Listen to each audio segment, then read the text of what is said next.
Shalom, like give all honor and glory to Yahweh, Ba'ashem, Yahweh Shai, Ba'ashem, Kodash Ka, double honors to our apostles and elders of Great Millstone, salutations to you sincere brothers pushing his word out across the four corners of the earth. A quick lesson I want to get into about how Esau, Edom, is indeed the so-called white man. Case in point, how he's a cunning hunter. I'm just go back to the basics. This is Genesis 25 and 21. And Isaac entreated the Lord for his wife, because she was barren, and the Lord was entreated of him, and Rebekah his wife conceived. And the children struggled together within her, and she said, If it be so, why am I thus? And she went to inquire of the Lord. And the Lord said unto her, 2 nations are in thy womb, and 2 manner of people should be separated from thy bowels. And the one people should be stronger than the other people, and the elder should serve the younger. So it's 2 different nations in the belly of Rebekah. And it says that one people should be stronger than the other people. That represents Jacob. As today, you are known by the so-called Negroes, Latinos, and Native Americans. You are physically, morally, and spiritually stronger than Esau, the so-called Caucasians. And it says the elder should serve the younger, meaning the next kingdom, which is the kingdom of heaven, the biblical Edomites are going to be enslaved to the children of Israel, or the nation of Israel. Verse 24. And when her days to be delivered were fulfilled, behold, there were twins in her womb, such as today you know as fraternal twins. And the first came out red all over like a hairy garment. So he was pretty much red all over, symbolizing this is Esau. And back in the ancient world, it was very common for people to get different animal skin clothing, and they'll dye the garment red. It says, and they call his name Esau. In the Hebrew, that word is Ashashua, which means wasted away is he. His pigmentation was taken away from him. Okay, verse 26. And after that came his brother out, and his hand took hold on Esau's heel, and his name was called Jacob. And Isaac was 80 years old when she bare them. And the boys grew, and Esau was a cunning hunter, a man of the field, and Jacob was a plain man, dwelling in tents. And you look at the word plain, it goes into upright, wholesome, somewhere with morals. So the key word right here is cunning.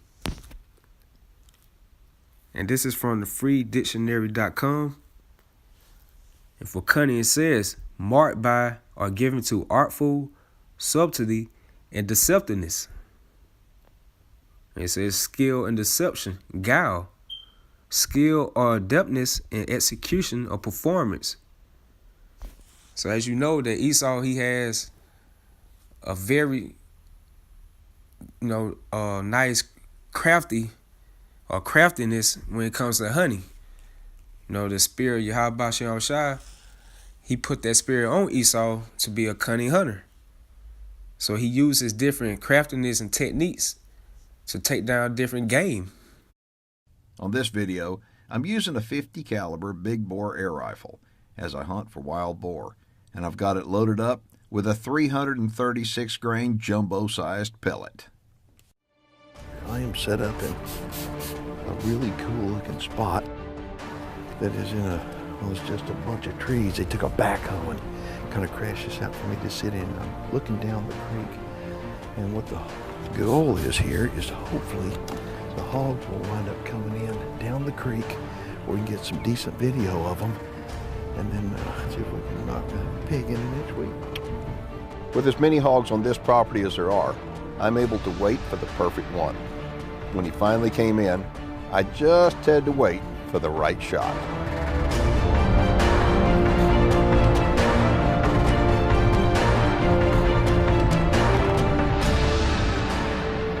Shot placement is critical when shooting an air rifle, even one this size.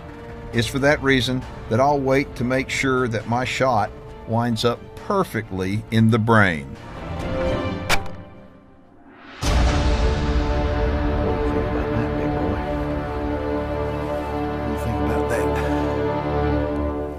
Boom! Kind of like Brock Lesnar hitting you, huh? Boom! Big bore air gun hunting, and that right there is with a thermal powered pulsar trail scope. That's pretty awesome. And to further prove that, this is an article from OutdoorLife.com. And the title says, Outdoor Life's 40 Best Deer Tips. You know, just going into how these different Edomites are, they are definitely inclined into hunting, you know. The spirit is very heavy on them to do that. And it's all spiritual because it goes back to the Bible. That further proves that the Bible is real, man. Okay. So what really just caught my eye was going into, you know, right here it says, know your cause. As you can see, Esau used different devices to attract that particular animal that he wants to take down. You know, it'll make that same noise as that animal, and they'll make the animal come nearby, and that's when Esau snipe him down. A long distance projection. As the bull begins to come in closer, you're going to want to soften things up and become a little bit more enticing. Again, put a little emotion into it.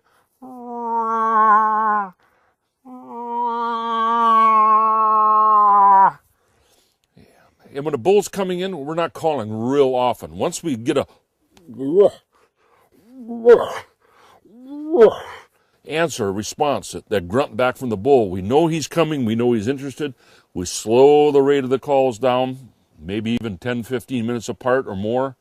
We soften things up, and we, again, get enticing.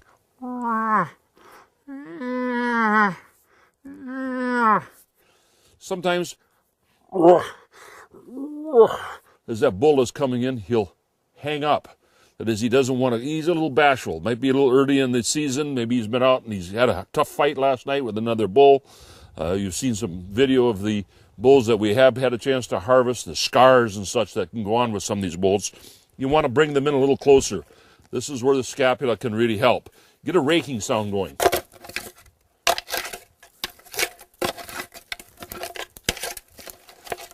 Willow brush works excellent. Here I'm just using a piece of old dead jack pine. But you get that hollow antler sound, and he can say, hey, there's another bull there, small scapula. He doesn't sound like he's got a very big set of antlers. I'm going to go in and show him who's boss and who's got business. And this can get the bull to come in. And right here it says, go nuts. You can never, I repeat, never go wrong by locating a stand near mass that falls. Heaping and fresh 50 to 100 yards off a field are cut over. Most does and bucks will stop to nibble the acorns or soft mass before heading out to a main feeding area after dark. Try to find 1 or 2 trees that will rain nuts. White oats are best.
You got her.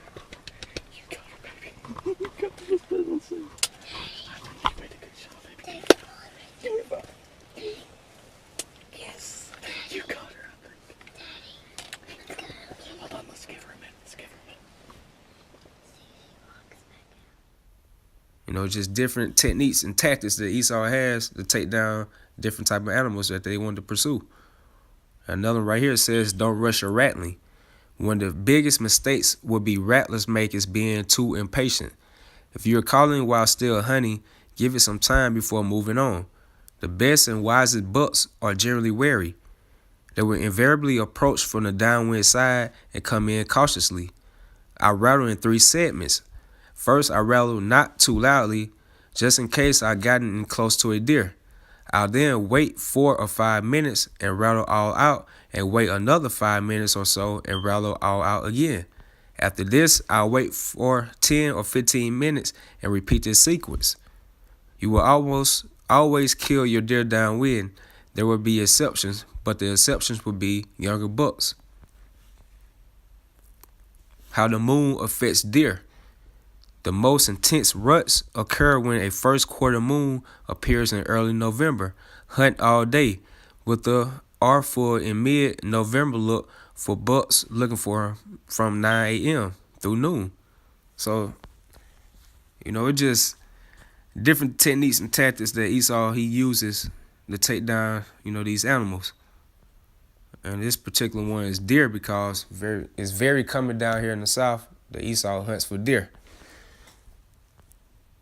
So that's pretty much the point right there. I'm going to add different video clips to further prove that Esau or Edom is indeed the so-called Caucasians today.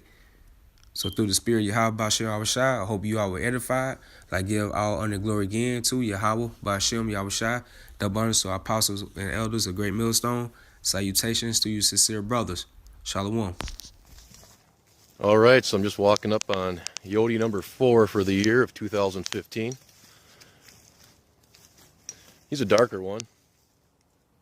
All right, so there's coyote number 4 for 2015. He's a mean one.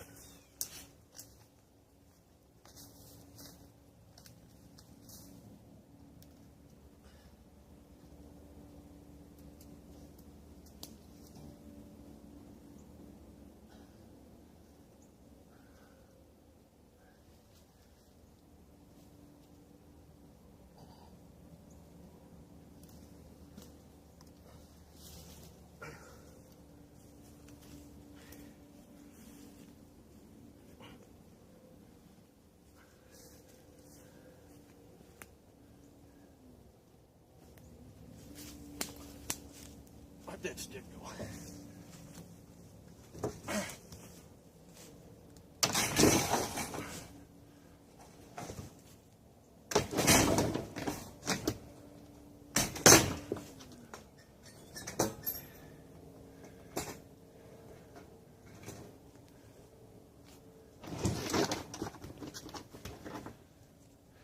That's how we do that.